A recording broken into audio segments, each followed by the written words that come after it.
இந்த கூட்டணி உருவானதுல என் பங்கு இல்லை. இந்த கூட்டணியில என்ன பேச்சுவார்த்தை நடத்தினாங்க, என் பங்கு இல்லை. இந்த கூட்டணி எப்படி இருக்க வேண்டும் என்று யார் பேசினார்கள், அதிலும் என்னுடைய பங்கு இல்லை. இல்ல அண்ணாமலை என்ன ஏதோ பேசி இந்த கூட்டணிய உடைக்க பாக்குறாரு, பிளக்க பாக்குறாரு, 4 பேர் கிளம்பி வருவான். ஆனா என்னுடைய தலைவர் பேசிய கருத்தை நான் ஸ்டாண்ட் பண்ணலினா ஒரு பிஜேபி தொண்டனாக தலைவனாக இருப்பதற்கு தகுதி இல்லாத நபராக நான் இருக்கின்றேன் என்றுதான் பொருள். இந்த கூட்டணி எப்படி இருக்க வேண்டும் என்று நினைத்தவர்கள் ஒரு கருத்தை சொல்லிய பிறகு அந்த கருத்தை தொண்டனாக நான் எப்படி மாற்றி பேச முடியும்? நண்பர்கள் புரிஞ்சுக்கணும்.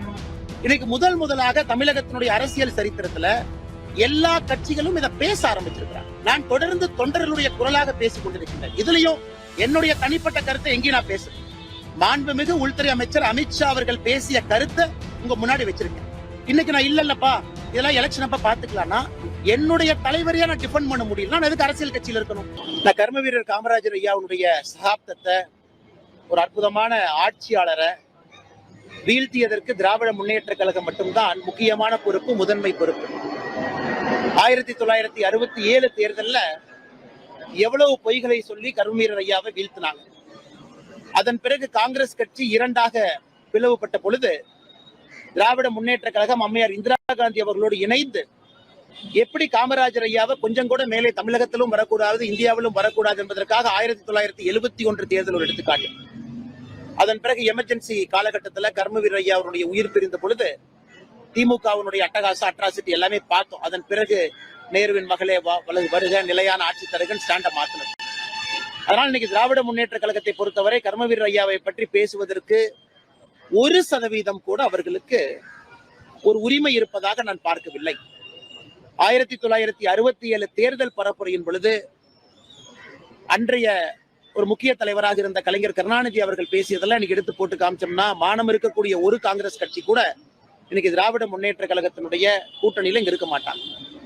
அதையெல்லாம் தாண்டி இன்னைக்கு எம்பியாக இருக்கக்கூடிய திருச்சி சிவா அவர்கள் இன்னும் ஒரு படி மேல போய் ஒரு மனிதன் தன்னுடைய சொந்த வீட்டுக்கு, கர்மவீரர் ஐயா தன்னுடைய சொந்த வீட்டுக்கு கூட குடித நீர் பைப்புல வரக்கூடாது என்பதிலே தெளிவாக இருந்தார். அந்த ஊர்ல இருக்கக்கூடிய எல்லா மக்களுக்கும் தண்ணி வந்த பிறகுதான் தன்னுடைய வீட்டிற்கு வர வேண்டும் என்று சொல்லி அந்த லோக்கல் பஞ்சாயத்து போட்டிருந்த குடிநீர் பைப்பையும் கூட பிடுங்கி எறிந்தவர். கடைசி காலம் வரை எந்த ஒரு சொத்தையும் சேர்க்காதவர், திருமணமாகாதவர், எளிமையான ஒரு மனிதர், மக்களுக்காக தன்னுடைய வாழ்க்கையை முழுமையாக அர்ப்பணித்தவர். அதெல்லாம் தாண்டி ஒரு சிட்டிங் சீஃப் மினிஸ்டர் கட்சி வேலைக்கு செல்ல வேண்டும் என்பதற்காக தன்னுடைய பதவியெல்லாம் தூக்கி எறிந்துவிட்டு காங்கிரஸ் கட்சியினுடைய அடிப்படை வேலைக்கு சென்றார். இதெல்லாம் ஒரு பக்கம் சரித்திரம். அப்படி இருக்கும் பொழுது அந்த மனிதர் ஏசி இல்லாம தூங்குவாரு. அதே போல அந்த மனிதர் தன்னுடைய கடைசி காலகட்டத்துல கருணாநிதி அவர்களுடைய கையை பிடித்துக் கொண்டு உங்களை போல ஒரு ஒப்பற்ற தலைவர் இல்லை என்று சொன்னாங்க அப்படின்னு சொல்றதெல்லாம் அன்னைக்கு கர்மவீரர் ஐயா தன்னுடைய கடைசி காலகட்டத்திலும் கூட சொன்ன வார்த்தையை நான் திரும்ப சொல்றேன். 2 கழகங்களுமே குட்டையில் ஊறிய மட்டைகள் என்கின்ற வார்த்தையை பயன்படுத்தினாங்க. அப்படி இருக்கும் பொழுது நிச்சயமாக அவர் கலைஞர் கருணாநிதி அவர்களை தனிப்பட்ட முறையிலோ ஒரு 4 சுவருக்கு மத்தியிலோ அமர்ந்து அதை பேசியதற்கு வாய்ப்பே இல்லை. அவருடைய நிலைப்பாட்டில் எந்த விதமான மாற்றமும் இல்லை. தமிழகத்துல அளித்த தமிழகத்தினுடைய வரலாற்று, நம்முடைய முன்னேற்றம் எல்லாத்தையும் அளித்ததுல மிக முக்கிய பங்கு இன்னைக்கு ஆளுங்கட்சியாக இருக்கக்கூடிய திராவிட முன்னேற்ற கழகம் தெரிவிக்கிறது. அதனால் வரலாற்றை மாற்றி திரித்து கர்மவீரர் காமராஜர் ஐயா இல்லாத பொழுது ஒரு புதிய ஒரு விஷயத்தை சொல்லி அதன் மூலமாக மக்களை குழப்புவதை நான் கண்டிப்பது மட்டுமல்ல, இதை மானம் இருக்கக்கூடிய காங்கிரஸ் கட்சி பார்த்து கொண்டிருக்கிறதா என்கின்ற கேள்வியும் இந்த நேரத்தில் நான் வைக்கிறேன். உண்மையாலுமே கர்மவீரர் காமராஜர் ஐயாவுடைய ஆட்சி வேண்டும் காங்கிரஸ்காரங்க அப்பப்ப பேசுறீங்க. அப்படி இருக்கும் பொழுது கர்மவீரர் ஐயாவை கேவலப்படுத்தியது மட்டுமல்ல, உண்மைக்கு புறம்பாக கூட பேசியிருக்கின்றார்கள். இதை காங்கிரஸ் தலைவர்கள் சும்மா ஒரு கண்டன அறிக்கை கொடுத்தேன், பத்திரிகையாளர் சந்திப்பில் 2 பேசினேன் அப்படின்னு போகாம திமுகவுடைய கூட்டணியிலிருந்து வெளியே வர தயாரா, அல்லது குறைந்தபட்சம் உங்களுடைய மானத்தை காப்பாற்றுவதற்காக தனியாக போட்டியிட தயாரா? குறைந்தபட்சம் நீங்க இன்னொரு கூட்டணிக்கு போங்கன்னு நான் சொல்லல, ஆனா திமுக கூட்டணியிலிருந்து வருவதற்கு தயாரா? ஆனா வர மாட்டாங்க. காங்கிரஸ் கட்சிக்காரர்களை பொறுத்த வரைக்கும் இன்னைக்கு நாளைக்கு கொஞ்சம் சவுண்ட் விடுவாங்க. நாளானிக்கு திமுக இருந்து யாராச்சும் ஒருத்தர் டெல்லியில போய் ராகுல் காந்தி, சோனியா காந்தி அம்மையாரை பார்ப்பாங்க. அதன் பிறகு மேலிருந்து டோஸ் விட்ட பிறகு வாளை சுருட்டி கொண்டு மறுபடியும் திமுகவினுடைய அடிமாடுகளாக வேலை செய்வார்கள். இது காலங்காலமாக தமிழக மக்கள் காங்கிரஸை பார்த்து கொண்டிருக்கின்றார்கள். புதிதாக எதுவும் நடக்கப் போவதில்லை. ஆனால் தமிழகத்தினுடைய காங்கிரஸ் தலைவர்களுக்கும் முக்கிய தலைவர்களுக்கும் நான் கேட்கின்ற ஒரே ஒரு விஷயம், கர்மவீரர் காமராஜர் ஐயாவை தாண்டி காங்கிரஸ் கட்சிக்கு தமிழகத்தில் அடையாளம் கிடையாது. வேற எந்த ஒரு தலைவரையும் மக்கள் ஏற்றுக்கொள்வதில்லை. அப்படிப்பட்ட தலைவரை அசிங்கப்படுத்திய பிறகு இந்த கூட்டணியில் நீங்கள் இருக்க வேண்டுமா என்கின்ற கேள்வியை நான் மட்டுமில்ல சாதாரண மக்களும் கேட்க ஆரம்பித்திருக்கின்றார்கள்.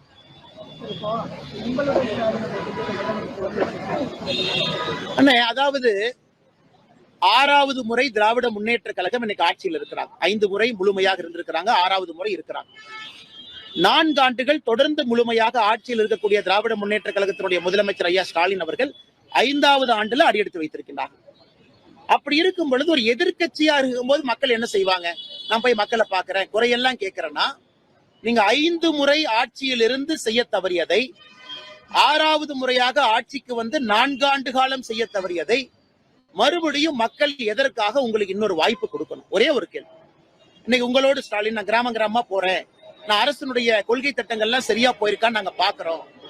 அந்த கொள்கை திட்டங்களை பற்றி பேசுவதற்காக 4 IAS அதிகாரிகளை அரசனுடைய செய்தி தொடர்பாளர்களாக நான் நியமித்திருக்கின்றோம். இவ்வளவு பேசுறாங்க. அப்படி இருக்கும் பொழுது இத்தனை ஆண்டு காலமாக நீங்க செய்யல, இன்னைக்கும் செய்யலாம், நீங்க ஃபெயிலியர் தானே. இந்த திராவிட மாடல் என்பது தோற்று விட்டதுதான் அர்த்தம். எலெக்ஷன் அப்ப கடைசி ஒரு வருஷம் உங்க சாதனைகளை தான் பட்டியலிடணும். 4 ஆண்டுகள் நாங்க செஞ்சிருக்கோம், மக்கள் மாறி இருக்காங்க, தமிழகம் மாறி இருக்குன்னு தானே நீங்க சொல்லணும். 5வது ஆண்டு ஆரம்பித்த பிறகும் கூட மறுபடியும் வீடு வீடா போறேன், வீட்டுக்கே நான் எல்லாத்தையும் கொண்டு வரேன்னா காதிலே பூ சுற்றக்கூடிய வேலை. அதனால் தமிழக மக்களை பொறுத்தவரை இந்த ஆட்சியை தூக்கி எறிய தயாராகி விட்டார்கள். இன்னும் மக்கள் ஒரு 8-9 மாசம் பொறுத்து கொள்ள வேண்டும். அது மட்டும்தான். 8-9 மாசத்து ஒரு லேம் டக் கவர்மெண்ட், ஆங்கிலத்துல அதிகாரம் இல்லாத ஒரு ஆட்சியை லேம் டக் கவர்மெண்ட் என்று சொல்வார்கள்.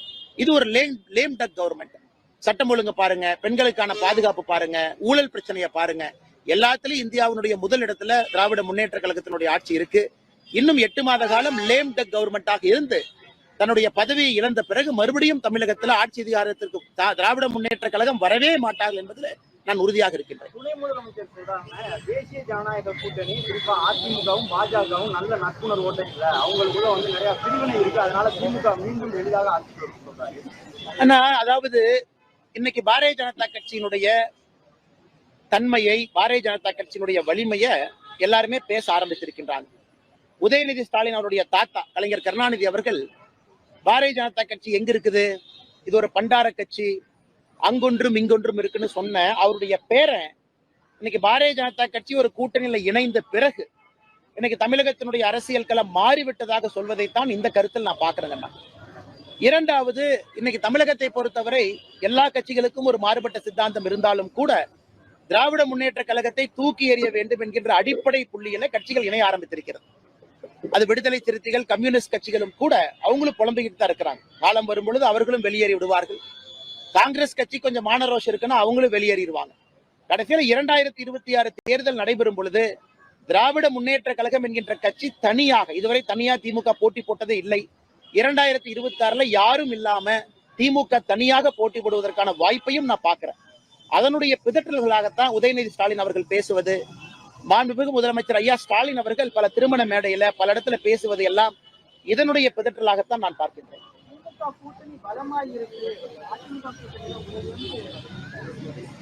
நான் ஏற்கனவே சொன்னேங்க, பலம் பலவீனம் என்பதெல்லாம் தாண்டி திராவிட முன்னேற்ற கழகத்தை பொறுத்தவரை மக்கள் எப்படி நோட்டீஸ் கார்டு, மார்க் கார்டு வச்சிருக்கிறாங்கன்னா 5 வருஷம் என்ன பண்ணுனீங்க அதற்கு இவங்க பதில் சொல்லணும்.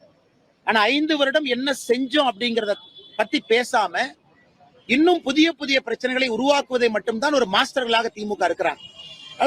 மக்கள் விழித்துக் கொண்டு விட்டார்கள். திமுக எதுவுமே செய்யல, கிரவுண்ட் லெவல்ல எந்த விதமான மாற்றம் வரவில்லை என்பதிலே தமிழக மக்கள் தெல்ல தெளிவாக இருக்கின்றார்கள். அதனால் கூட்டணி பலம் பலவீனம் எல்லாம் தாண்டி இந்த கூட்டணியில 7 பேர் 7 கட்சி, அந்த கூட்டணியில 5 கட்சி, இந்த கூட்டணியில 4 கட்சி நம்பரை எல்லாம் தாண்டி திமுக கூட்டணியை பொறுத்தவரை எத்தனை கட்சிகள் 1, 2, 3, 4, 5 இருந்தாலும் கூட திமுகவை வீழ்த்த வேண்டும் என்பதிலே மக்கள் ஒரு மனதோடு இருக்கும் பொழுது கூட எத்தனை கட்சிகள் சேர்ந்தாலும் அவர்களும் வீழ்த்தப்படுவார்கள். அதனாலதான் இன்னைக்கு காங்கிரஸ் கட்சி ஒரு காலம் வெளியே வைக்க பாக்குது. வெளியே அனுமதி கொடுத்தா காங்கிரஸ் அப்படியே எஸ்கேப் ஆகி வெளியே வந்துருவாங்க. அதே போல விசிகாவும் கம்யூனிஸ்டும் அவங்க கடையை திறந்துட்டாங்க, அவங்க பூட்டை போட்டு கடையை திறந்து அவங்களும் வெளியே வச்சுட்டாங்க வெளியே வருவதற்கு. இன்னைக்கு நிச்சயமாக இன்னும் ஒரு 2-3 காலத்துல the writing is on the wall. மக்களுடைய கோபத்தை திமுகவுடைய கூட்டணி கட்சிகள் படிக்க ஆரம்பித்து விட்டார்கள். மக்கள் கோபமா இருக்காங்கன்னு. அதனால கூட்டணி கட்சிகள் தப்பித்துக் கொள்ள வேண்டும் என்றால் அவர்கள் முதல்ல வெளியே வருவாங்க. அதனால பலம் பலவீனம் எல்லாம் தாண்டி, இந்த நம்பர்ஸ் எல்லாம் தாண்டி திமுக வீழ்த்தப்பட வேண்டும் என்பதிலே எல்லோரும் தெளிவாக இருக்கின்றார். இந்த கூட்டணி ஆட்சி அப்படிங்கிறது அதிமுக தலைமையை தொடர்ந்து ஒரு நெருடலுக்குள்ளாகுது. தேர்தல் முடிகிறவரை அதை கொஞ்சம் கணிச்சிக்கலாம். ஆனா இதுல நெருடல் அப்படின்னு இல்லைங்கன்னா, நான் இன்னைக்கு ஒரு பாரதிய ஜனதா கட்சியினுடைய தொண்டராக நின்று கொண்டிருக்கின்றேன். இந்த கூட்டணி உருவானதுல என் பங்கு இல்லை. இந்த கூட்டணியில என்ன பேச்சுவார்த்தை நடத்தினாங்க, என் பங்கு இல்லை. இந்த கூட்டணி எப்படி இருக்க வேண்டும் என்று யார் பேசினார்கள், அதிலும் என்னுடைய பங்கு இல்லை. அப்படி இருக்கும் பொழுது என்னுடைய தலைவர் அமித்ஷா அவர்கள் சொல்வதைத்தான் நான் கேட்டாக வேண்டும். அவர் ஒரு முறை அல்ல, தினமலர் பத்திரிகையில, தினத்தந்தி பத்திரிகையில, இந்தியன் எக்ஸ்பிரஸ் பத்திரிகையில மிக தெளிவாக சொல்லிய பிறகு ஒரு தொண்டனாக என்னுடைய கருத்தை மாற்றிக்கொண்டு கூட்டணி ஆட்சி இல்லைன்னு நான் சொன்னேன்னா, நான் இந்த கட்சியில தொண்டனாக இருப்பதற்கு எனக்கு தகுதி இல்லைன்னு அர்த்தம். என்னுடைய தலைவர் சொன்ன கருத்தை நான் ஏற்றுக்கொள்ள முடியாமல், என்னுடைய தலைவருடைய கருத்தை நான் வலுப்படுத்த முடியாம, என்னுடைய தலைவர்கள் சொன்ன கருத்திலேயே நான் சந்தேகத்தை எழுப்பினேன் அப்படின்னா, இந்த கட்சியில் நான் தொண்டனா இருக்கக்கூடாது, தலைவனாக இருக்கக்கூடாது. இது என்னுடைய கருத்து. ஆனால் என்னை பொறுத்தவரை தலைவர்கள் பேசியிருக்கின்றார்கள், எனக்கு அதுல பங்கு இல்லை. ஆனா என்னுடைய தலைவர்கள் பேசியதை நான் தூக்கி பிடித்தாக வேண்டும். அவங்க பேசியிருக்கிறாங்க, நான் நம்புறேன். அதனால இதுல நான் உறுதிப்பட இருக்கின்றேன். என்னுடைய தலைவர்கள் என் கட்சியை கூப்பிட்டு, தொண்டர்களை கூப்பிட்டு அவங்களுடைய ஸ்டாண்டை மாத்தும் போது நானும் மாத்திக்கிறேன். ஆனா மிக தெளிவாக உள்துறை அமைச்சர் அவர்கள், இந்த கூட்டணியை உருவாக்கியவர் அவர்கள், இந்த கூட்டணி எப்படி இருக்க வேண்டும் என்று நினைத்தவர்கள் ஒரு கருத்தை சொல்லிய பிறகு அந்த கருத்தை தொண்டனாக நான் எப்படி மாற்றி பேச முடியும்? நண்பர்கள் புரிஞ்சுக்கணும். இல்ல அண்ணாமலை என்ன ஏதோ பேசி இந்த கூட்டணியை உடைக்க பாக்குறாரு, பிளக்க பாக்குறாரு, 4 பேர் கிளம்பி வருவான். ஆனா என்னுடைய தலைவர் பேசிய கருத்தை நான் ஸ்டாண்டு பண்ணலினா ஒரு பிஜேபி தொண்டனாக தலைவனாக இருப்பதற்கு தகுதி இல்லாத நபராக நான் இருக்கின்றேன் என்றுதான் பொருள். அதனால் அமித்ஷாஜி அவர்கள் தொடர்ந்து சொல்றாங்க, ஒரு முறை அல்ல, 2 முறை அல்ல, 3வது முறை. இதுல அதிமுகவுக்கு மாற்று கருத்து இருக்குன்னா கண்டிப்பா அவங்க அமித்ஷாஜியோட பேசலாம், கண்டிப்பா அவங்க பேசி ஒரு முடிவு எடுக்கலாம். ஆனா என்னுடைய தலைவர்கள் சொல்லாதவரை நான் எப்படி நான் கட்சி எடுக்கக்கூடிய ஸ்டாண்ட்ல இருந்து பின்னாடி போக முடியும்? அண்ணா எல்லாமே புரிஞ்சுக்கண்ணே. அண்ணா தமிழகத்தை பொறுத்தவரை பாட்டாளி மக்கள் கட்சி தெளிவா வெளிப்படையா வெளியே வந்து சொல்றாங்க, கூட்டணி ஆட்சியில் இருப்போம், நாங்க எது கஷ்டப்பட்டு வேலை பார்க்கணும். கிருஷ்ணசாமி அண்ணன் கூட்டணி ஆட்சியில் இருப்போம், நாங்க எது கஷ்டப்பட்டு வேலை பார்க்கணும். தேமுதிக பிரேமலதா அக்கா அவங்க கூட்டணியில் இருக்கணும், நாங்க எது கஷ்டப்பட்டு வேலை பார்க்கணும். கூட்டணி ஆட்சி இன்னைக்கு முதலாக தமிழகத்தினுடைய அரசியல் சரித்திரத்துல எல்லா கட்சிகளும் இதை பேச ஆரம்பிச்சிருக்கிறாங்க. நீங்க நல்லா பாருங்கன்னா, ஏன்னா ஒரு தொண்டனும் வேலையை விட்டுட்டு, அவங்க செய்யக்கூடிய வேலையை விட்டுட்டு கட்சிக்காக நேரம் கொடுக்கும் பொழுது அந்த தொண்டை என்ன எதிர்பார்க்கிறான்? நான் எதற்காக இந்த கட்சிக்கு நேரம் கொடுக்கணும்? எதுக்காக நான் பெயிண்ட் டப்பாவை கையில் எடுக்கணும்? எதுக்காக நான் போஸ்ட் அடிச்சு ஒட்டணும்? தலைவர்கள் சொகுசு கார்ல போறாங்க. இவ்வளவு பெரிய கட்சியில எத்தனை பேர் எம்எல்ஏ ஆக முடியுங்கன்னா? 20 பேர் ஆகலாமா, 30 பேர் ஆகலாமா, 40 பேர் ஆகலாமா? சரி 100ன்னு வச்சுக்கங்க. ஆனா 50 லட்சம், 60 லட்சம், 80 லட்சம் இருக்கக்கூடிய தொண்டர்களுடைய ஆசை என்ன? என்னுடைய கட்சி ஏதாச்சும் ஒரு மினிஸ்ட்ரியில் உட்காரும் பொழுது ஒரு நல்லதை பண்ணுவாங்க, அதை பார்த்து நான் பெருமைப்பட்டுக் கொள்வேன் தான் ஒரு தொண்டன் நினைப்பான். எல்லா தொண்டனுக்கும் சீட்டு யாரு கொடுக்க போறது? அதனால தொண்டனுக்கும் தலைவனுக்கும் அடிப்படையில எண்ணத்துல மாற்றம் இருக்கும். தலைவனை பொறுத்த வரைக்கும் அவங்க பொசிஷனை சேஃப்கார்ட் பண்ணணும், அவங்க எம்எல்ஏ ஆகணும். தொண்டனை பொறுத்தவரை ஒரு உண்மையான விசுவாசமான தொண்டன் அவ எம்எல்ஏ ஆகணும், எம்பி ஆகணும்னு நினைக்கிறத விட, நான் கடினமாக உழைத்ததற்காக என்னுடைய கட்சி ஏதாவது ஒரு உயரத்தில் இருக்கும் பொழுது எனக்கு அது போதும் என்று நினைக்கின்றார். நான் தொடர்ந்து தொண்டர்களுடைய குரலாக பேசிக் கொண்டிருக்கின்றேன். இதுலயும் என்னுடைய தனிப்பட்ட கருத்தை எங்கேயும் நான் பேசுறேன். மாண்புமிகு உள்துறை அமைச்சர் அமித்ஷா அவர்கள் பேசிய கருத்தை உங்க முன்னாடி வச்சிருக்கேன். இன்னைக்கு நான் இல்லப்பா இதெல்லாம் எலெக்ஷன் அப்ப பாத்துக்கலாம்னா என்னுடைய தலைவரையா நான் டிஃபெண்ட் பண்ண முடியல. நான் எதுக்கு அரசியல் கட்சியில இருக்கணும்? நான் எதுக்கு பிஜேபியில இருக்கணும்? நான் அமித்ஷாஜி அவங்ககிட்ட போன் பண்ணி ஐயா சொல்லுங்க நான் சொல்ல. இது அமித்ஷாஜி அவர்களுடைய கருத்து அவர்கள் சொல்லிய பிறகு நான் அதை ஆமோதித்து, ஆம் அமித்ஷாஜி அவர்கள் சொல்லி இருக்கின்றார்கள், இது அவருடைய கருத்து, அவர் பேசாம அவர் சொல்லி இருக்க மாட்டாங்க. ஏற்கனவே சொன்னது போல இந்த கூட்டணி அமைத்ததுல என்னுடைய பங்கு என்பது 0. நான் இதுல எங்கேயுமே தலையில்லை. நான் இன்னைக்கு தொண்டனா என்னுடைய வேலையை பார்த்து கொண்டிருக்கின்றேன். தேவையில்லாம அரசியல் கூட எங்கேயும் பேசுறது இல்ல. அடித்தட்டு மக்களுக்கு தேவையான உதவியை செய்யறேன். அதனால நண்பர்கள் நன்றாக புரிந்து கொள்ள வேண்டும், இதை சொந்த கருத்து அல்ல. கட்சியினுடைய தலைவர் சொல்லிய பிறகு எப்படி நான் பேசாம இருப்பேங்கண்ணா? மேடம் கொஞ்சம் சத்தமா சொல்லுங்க மேடம்.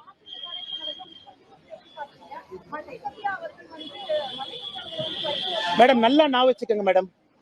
ஒரு ஃபார்ச்சூன் 500 கம்பெனியாக இருந்தாலும் 1940 உலகத்தினுடைய 500 பெரிய நிறுவனங்கள் இன்னைக்கு 13 மட்டும்தான் உயிரோடு இருக்கு. அப்ப 487 நிறுவனம் செத்து போச்சு. அரசியல் கட்சி எப்ப 2வது தலைமுறைக்குள்ள வருதோ அப்ப பாதி செத்துரும். எப்ப அரசியல் கட்சி 3வது தலைமுறைக்குள்ள போகுதோ முழுசா செத்துரும். அது திமுக உட்பட எல்லா அரசியல் கட்சிகளுக்கும் இந்தியாவில் இருக்கக்கூடிய பாடம். எந்த ஒரு அரசியல் கட்சியும் 3வது தலைமுறையை தாண்ட முடியாது. காரணம், தொண்டர்களுக்கு நேர்மையானவர்களுக்கு வாய்ப்பு இல்லாம ஒரு அரசியல் கட்சி இருக்குன்னு அப்படித்தான். இன்னைக்கு மதிமுகவை பொறுத்தவரை அப்படித்தான்.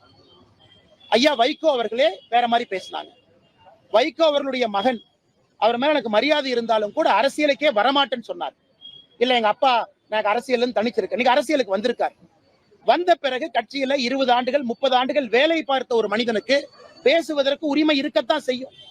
அப்படி இருக்கும் பொழுது மல்லை சத்யா அவர்களாக இருக்கட்டும், யாராக இருந்தாலும் அவங்களுடைய குரலுக்கு ஒரு வலிமை இருக்கு, மரியாதை இருக்கு. கிரவுண்ட் லெவல்ல இருந்து வந்திருக்காங்க.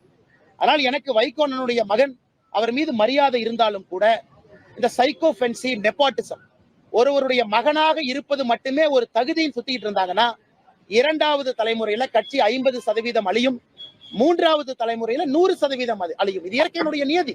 உதயநிதி ஸ்டாலின் அவங்க காலத்துல திமுக இருக்காது, இருந்தா இயற்கை இல்லைன்னு அர்த்தம். ஏன்னா உலகத்துல ஃபார்ச்சூன் 500 கம்பெனி இருந்தது இல்லை.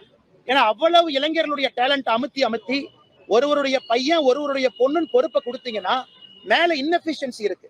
இன்னெஃபிஷியன்சி இருந்துன்னா அந்த பில்டிங் கீழே விழுந்துதான் ஆகும். அதனால அவர்கள் என்ன சொன்னாலும் கூட இதை மக்கள் பாக்குறாங்க. தமிழகத்தில் இன்னைக்கு குழந்தைகள், அவங்களுடைய மகள்கள், மகன்கள் இவங்கெல்லாம் டாமினேட் பண்றக்கூடிய அரசியல் களம் அதிகமாகிட்டு இருக்கு. இது தமிழக அரசியலுடைய சாபக்கேடு. ஒரு மிடில் கிளாஸ் இளைஞனோ, மிடில் கிளாஸ்ல இருக்கக்கூடிய ஒரு பெண்ணோ, ஒரு சாதாரண குடும்பத்தில் இருக்கக்கூடியவங்களோ இன்னைக்கு அரசியல்ல தமிழகத்துல ஜெயிக்க முடியும்னா பல போராட்டத்தை சந்திக்க வேண்டி இருக்கு. அதனால் இயற்கை சில கட்சிகளை அழித்தால் மட்டும்தான் இயற்கை சாதாரண மனிதர்களை மேல கொண்டு வரும். அது நிச்சயமாக நம்முடைய காலத்தில் நடக்கும் என்கின்ற நம்பிக்கை எனக்கு இருக்கு. அதிமுக பாஜக கூட்டணி உருவானதுல எனது பங்கு 0 சொன்னீங்க. இருந்தாலும் 2026 சட்டமன்ற தேர்தல் வந்த பிறகு அதிமுக உட்பட கூட்டணி கட்சியின் வேட்பாளர்களுக்கு வழக்கமான முறையில அந்த பிரச்சாரங்களுக்கு ஆனா என்னை பொறுத்தவரை கட்சி ஒரு முடிவெடுத்த பிறகு நான் கட்டுப்பட்டு கொண்டிருக்கின்றேன். எங்க பிரச்சாரத்துக்கு போகணும்னு சொல்றாங்களோ பிரச்சாரம் பண்றேன். காரணம், கட்சி எனக்கு மேல கட்சி இருக்கு. இதை செய்யுங்கன்னு சொன்னா செய்ய போறேன்.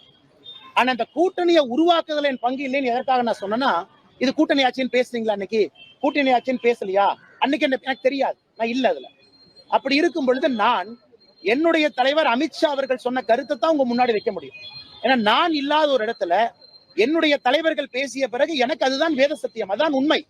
அதை நான் இல்லைன்னு எப்படி மறுத்து பேச முடியும்? ஆனால் மற்ற தலைவர்கள் சும்மா என் மேல கோவப்படுறதை விட, குறிப்பாக மாற்று கட்சியில் இருக்கக்கூடிய நண்பர்கள் என் மேல கோவப்படுறதை விட, என்னுடைய தலைவருடைய ஸ்டாண்ட தெரியுமா?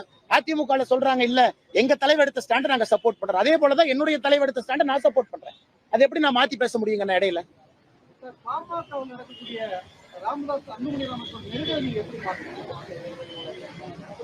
இது முடிவுக்கு வரணும்.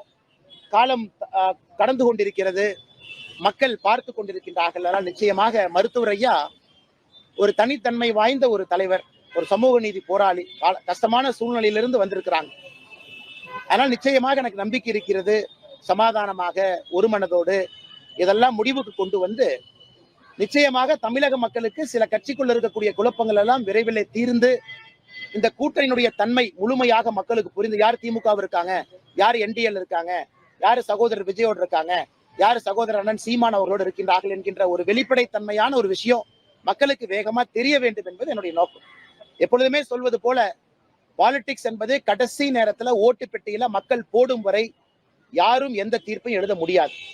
மக்கள் 40% தமிழகத்தினுடைய வாக்காளர்கள் கடைசி ஒரு வாரத்துல தான் முடிவு செய்யறாங்க யாரு ஜெயிக்கணும். அதனால் மக்களுக்கு வேகமாக இந்த குழப்பத்திலிருந்து விடை கிடைக்க வேண்டும். அது நிச்சயமாக எல்லா கட்சிகளும் அதை நோக்கி பயணிப்பார்கள் என்று நம்பிக்கை இருக்கு.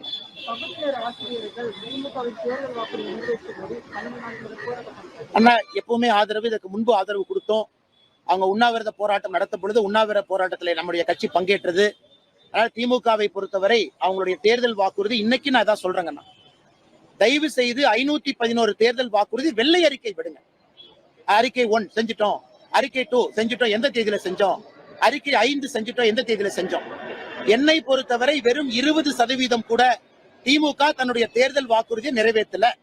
அதனாலதான் வெள்ளை அறிக்கை தர முடியாம முழிச்சுக்கிட்டு இருக்காங்க. அதனால்தான் பகுதி நேர ஆசிரியர்களுக்கு பணி நிரந்தரம் என்று சொன்ன திராவிட முன்னேற்ற கழகத்தினுடைய தேர்தல் அறிக்கை இன்னைக்கு பொய்த்து போயிருக்கிறது. மக்கள் இதையெல்லாம் பாக்குறாங்க. ஒரு தேர்தல் வாக்குறுதியை நிறைவேற்ற முடியாத ஒரு கட்சி ஆட்சிக்கு வந்து 5வது ஆண்டுல திரும்படியும் அதே டிராமா மக்களை நோக்கி முதல்வர்னு கிளம்பி இருக்கிறார். இதை சாபக்கேடாக பார்ப்பதை விட எப்படி பார்ப்பதுங்கண்ணா? இது தொடர்பா தலைமைச் செயலரை சந்திச்சப்ப சரிங்க இல்ல உங்களால நிரந்தரம் பண்ண முடியாதுன்னு சொன்னதா அவங்க பேட்டி கொடுத்திருக்காங்க. கரெக்டுங்க ஐயா. புதிய பென்ஷன் திட்டம் என்பிஎஸ் நாங்க ஆட்சிக்கு வந்தா கொண்டு வருவோம். இந்த மாதிரி நான் பல விஷயங்கள் சொல்றேன். எல்லோருக்குமே தெரியும் என்பிஎஸ் என்பதை திரும்ப கொண்டு வர முடியாதுன்னு தெரியும். ஆனாலும் கொடுத்தாங்க. இன்னைக்கு பகுதி நேர ஆசிரியர்கள் நாம கண்டிப்பா முழு நேர ஆசிரியர்களாக மாத்திரம் கொடுத்தாங்க. அப்ப தேர்தல் வாக்குறுதிக்கு மரியாதை இல்லைன்னா இந்த எலெக்ஷன்ல யாரும் தேர்தல் வாக்குறுதி இல்லாம போட்டி போடலாம். சரி நாங்க சும்மா சொன்னோம், ஓட்டுக்காக சொன்னோம், எங்களால செய்ய முடியாதுன்னு தெரியும் நாங்க சொன்னோன்னு தலைமைச் செயலகத்துல உயர் அதிகாரிகள், உயர் அமைச்சர்கள் அந்த போராட்ட குழுவுக்கு சொல்றாங்கன்னா எதுக்கு தேர்தல் வாக்குறுதி? அப்படி என்றால் 2026 திமுகவினுடைய தேர்தல் வாக்குறுதியை தூக்கி குப்பை தொட்டியில போட்டு எலெக்ஷனுக்கு வர சொல்லுங்க.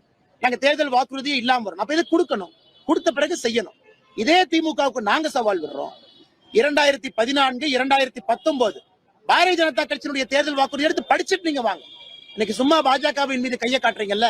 நான் ஏற்கனவே கோயம்புத்தூர் பத்திரிகையாளர் சந்திப்புல 2014-19 தேர்தல் வாக்குறுதியை படித்து காண்பித்து 2014 100% நிறைவேற்றி இருக்கின்றோம்.